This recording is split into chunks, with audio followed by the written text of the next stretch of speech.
장애인 문화복지신문 제401호 제16면 기사입니다. 제40회 전국장애인 기능경기대회 폐막. 전국기능장애인의 축제인 제40회 전국장애인 기능경기대회가 4일간의 일정을 모두 마치고 대단원에 막을 내렸다.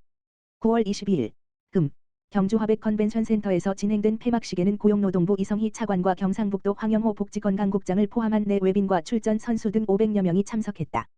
지난 19일부터 22일까지 4일간 진행된 올해 대회에는 총 39개 직종의 전국 17개 시도 대표 선수 383명이 참가하여 그간 갈고 닦은 기량을 겨뤘다. 특히 모바일 앱 개발, 영상 콘텐츠 제작, 옥내 제어 등 최근 트렌드를 반영하는 직종들이 새롭게 시범 직종으로 도입되어 눈길을 끌었다. 입상자에게는 시상, 상장과 메달과 함께 상금 별표 사인이 주어지며 해당 직종 국가기술 자격 기능사 필기 및 실기시험 면제 혜택과 제11회 국제장애인 기능올림픽대회 국가대표 선발전 참가 자격도 주어진다. 별표 사인, 정규 직종, 금상 1200만원, 은상 800만원, 동상 400만원, 장려상 100만원, 시범 직종, 금상 600만원, 은상 400만원, 동상 200만원, 레저 생활, 금상 200만원, 은상 100만원, 동상 60만원. 이날 폐회식에 참석한 고용노동부 이성희 차관은 기술은 단순히 생계의 수단에 그치지 않고 기능인에게는 자아실현의 수단이며 국가적으로는 경제발전의 원동력이라면서 정부도 여러분과 같이 기술과 실력을 갖춘 장애인 인재들이 일자리에서 존중받고 성공할 수 있도록 현장의 목소리를 담아 일자리 확대를 가로막는 규제 장벽을 허물고 각종 지원과 예산 투자를 늘려나가겠다라고 강조했다. 한편 제41회 전국장애인 기능경기대회는 2024년 충청북도에서 개최되며 27년도에 개최될 제11회 국제장애인 기능올림픽대회에서도 올해 입상한 우리나라 기능장애인들이 뛰어난 기량을 발휘할 것으로 기대된다.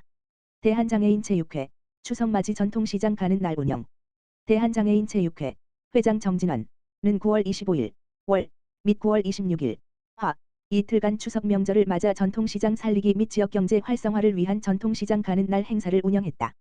이번 행사에는 대한장애인 제6회 양충현 사무총장을 비롯해 임직원 80여 명이 참석했으며 서울 사무처와 이천선수촌에서 근무하는 임직원들의 적극적인 참여를 위해 사무처 인근의 서울 방위시장 25일과 이천 관고 전통시장 26일을 방문하기로 결정했다. 이틀 동안 대한장애인 제6회 임직원들은 전통시장에서 먹거리, 과일, 제수물품 등을 구매했다. 대한장애인 제6회는 그동안 저소득층 연탄 배달, 농촌 봉사활동 및 기부금 마련을 위한 알뜰장터 운영 등 다양한 사회공헌 활동을 전개해왔다. 특히 지난 2020년에는 코로나19로 인해 침체된 지역경제와 전통시장 활성화를 위해 방위시장과 업무 협약을 체결한 바 있다.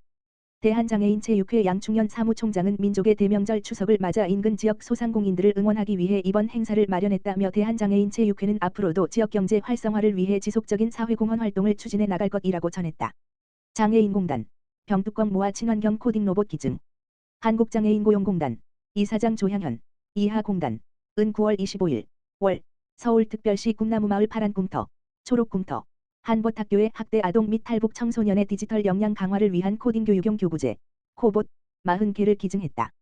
병아리 캠페인은 병뚜껑을 모아 아이들의 장난감으로 리메이크라는 뜻으로 공단 임직원이 참여하여 플라스틱 병뚜껑을 수집하고 친환경 소재로 만든 코딩 교육용 장난감을 기증하는 친환경 캠페인이다. 친환경 콘텐츠로 구성된 코딩 교육용 교재, 코봇은 학대 아동 탈북 청소년의 환경의식 고취와 미래세대의 논리력 신장을 위한 디지털 교육에 쓰인다. 이번 캠페인에는 전 직원이 동참하여 약 12만 개의 플라스틱 병뚜껑을 수집했으며 소셜벤처 코끼리 공장과 연계하여 다양한 업사이클링 제품으로 탄생할 예정이다. 또한 병뚜껑 세척 분류 파쇄 작업을 일자리와 연계하여 60개의 노인 일자리를 창출했다. 공단 조향현 이사장은 임직원의 환경의식을 고취시키고 미래 디지털 인재 양성을 지원하는 캠페인을 진행하게 돼 뜻깊다면서 공단은 앞으로도 다양한 친환경 캠페인을 통해 함께 살기 좋은 지구 만들기에 한 걸음씩 보태겠다고 말했다. 보건복지부, 사회서비스 분야 최초로 145억 규모 투자 펀드 결성 완료. 보건복지부, 장관 조규홍은 9월 26일 화 사회서비스 분야 최초 벤처 펀드인 가이아 사회서비스 투자조합이 145억 원, 정부 100억 원, 민간 45억 원, 규모로 출범한다고 밝혔다. 사회서비스 분야는 민간 출자가 부족하여 펀드 결성이 어려울 것이라는 우려에도 불구하고 최초 결성 목표액이었던 140억 원을 초과 달성하였다. 보건복지부는 모태펀드 2차 정시 출자 공고를 통해 지난 6월 사회서비스 투자펀드 운용사로 가이아벤처 파트너스를 최종 선정한 바 있다. 그간 환경, 문화, 교육 등 공공성 있는 분야에서 펀드가 조성된 적은 있으나 사회서비스 분야 펀드가 조성된 것은 처음이다. 사회서비스 투자펀드는 새롭고 혁신적인 사회서비스를 제공하는 기업과 디지털 첨단 기술을 활용하여 고품질의 사회서비스를 제공할 수 있도록 도움을 주는 기업 등에 주로 투자될 예정이다. 특히 사회서비스 분야 중 노인 장애인 등 돌봄 관련 기업의 펀드 결성 금액의 최소 20% 이상을 투자하도록 하여 취약계층이 고품질 돌봄 서비스를 제공받을 수 있게 된다. 투자는 펀드 결성일로부터 4년간 이루어지며 회수되는 재원은 다시 사회서비스 관련 분야에 재투자하여 투자성장 재투자의 선순환 고리를 형성할 예정이다. 보건복지부 김혜진 사회서비스정책관은 복지 분야 최초로 사회서비스 투자 펀드가 결성됨으로써 혁신적인 사회서비스 유관 기업들에 대해 활발한 지원이 이루어질 수 있을 것으로 기대한다라고 밝혔다. 한국장애인개발원 제3회 장애인 3패널 조사 학술대회 개최. 장애인 3패널 조사 데이터를 활용한 연구 성과물을 한 자리에서 만나볼 수 있는 장이 열렸다. 한국장애인개발원 원장 이경혜 이하개발원 은 10월 5일 오전 10시부터 대한상공회의소 중회의실내에서 제3회 장애인 3패널 조사 학술대회를 개최했다. 이번 학술대회에서는 장애 관련 단체, 대학과 연구기관 등에서 활동하는 국내외 전문가들의 논문 발표와 함께 지난 2월 공모한 제3회 대학원생 논문 경진대회에서 선정된 우수 논문 3편의 시상식과 발표를 진행했다. 개발원은 지난 2018년부터 전국의 장애인 6,121명을 판넬로 구축하여 올해로 6년째 장애인 3패널 조사, 국가승인 통계, 승인번호 제43만 8,001호를 진행하고 있다. 이는 장애 발생 이후 삶의 변화를 파악하고 장애인과 그 가족의 일상생활, 소득 수준, 건강 상태, 복지 욕구, 사회 참여 등을 모색하여 향후 관련 정책 수립과 지원에 필요한 기초 자료를 확보하기 위한 목적이다. 2021년부터는 축적된 패널 데이터를 개방하고 장애 관련 단체, 전문가 및 연구자와 대학원생 등을 대상으로 데이터를 활용한 연구 논문을 공모하여 발표하는 자리를 갖고 있다. 올해로 3회 차인 이번 학술대회는 특별 세션으로 패널 데이터를 활용한 정책 활용 사례 발표, 3개의 일반 부문 논문 발표 세션, 대학원생 논문 경진대회 수상작 발표 세션으로 구성된다. 특별 세션에서는 광주광역시 사회서비스원 박종선 연구원, 장애인 3패널 데이터 정책 활용 사례, 이 발표자로 광주광역시 장애인정책종합계획의 수립시 장애인 패널 데이터를 활용한 사례를 소개한다. 일반 부문 논문 발표의 제1세션에서는 수원대학교 아동가족복지학과 조연수 개권교수, 일상에서 존중받는 수준이 장애 아동의 삶의 만족도에 미치는 영향, 자아 존중감과 학교 적응의 매개 효과, 전 서울대학교 사회교육과 김희민 교수, 장애인의 장애 수용도, 자기평가도, 만족도, 삶의 만족도와 정신건강, 우울의 정도에 영향을 주는 요인 분석, 총신대학교 사회복지학과 김민선 조교수, 랜덤 포레스트 머신러닝 기법을 활용한 장애인 삶의 만족도 영향 요인 탐색, 가 발표자로 나선다. 숭실대학교 사회복지학부 김경미 교수가 좌장을 맡고 각 주제별로 한 명씩 3명의 토론자가 함께한다.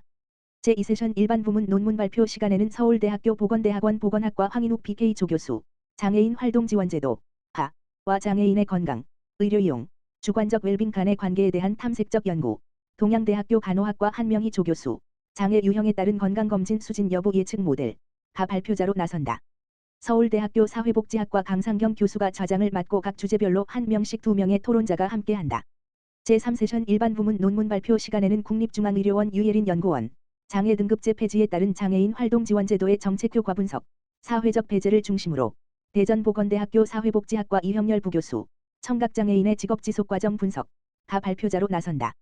서울대학교 사회복지학과 강상경 교수가 좌장을 맡고 각 주제별로 한 명씩 2명의 토론자와 함께한다. 제3회 대학원생 논문 경진대회 수상작 발표 세션에서는 최우수상을 차지한 박세훈 조할로, 가톨릭대학교 심리학과, 가장애인 비장애인 부부가 지각하는 가족 건강성이 장애 수용을 매개로 삶의 만족도 및 우울에 미치는 영향을 발표한다. 이어서 우수상을 차지한 이영주, 연세대학교 연합신학대학원 상담 코칭학과 장애인의 우울과 SNS 활동 간의 자기회귀교차 지원 효과 검증, 학생과 장려상을 수상한 한은비 김지혜, 연세대학교 사회복지대학원 장애인 건강행위 유형과 영향 요인에 관한 연구, 학생이 발표한다. 총신대학교 사회복지학과 백을영 교수가 좌장을 맡아 진행한다. 개발원 이경혜 원장은 제3회 장애인 3패널 조사 학술대회는 장애 관련 전문가들의 깊이 있는 연구를 통해 장애인의 삶과 관련된 다양한 이슈에 대해 논의하고 성과를 공유하려는 목적으로 기획되었다. 라고 밝혔다. 그리고 이 자리가 각 논문이 다루고 있는 주제에 대한 심도 있는 토론과 관련 정책의 발전적 방향을 제시하는 시간이 되었길 바란다. 고 덧붙였다.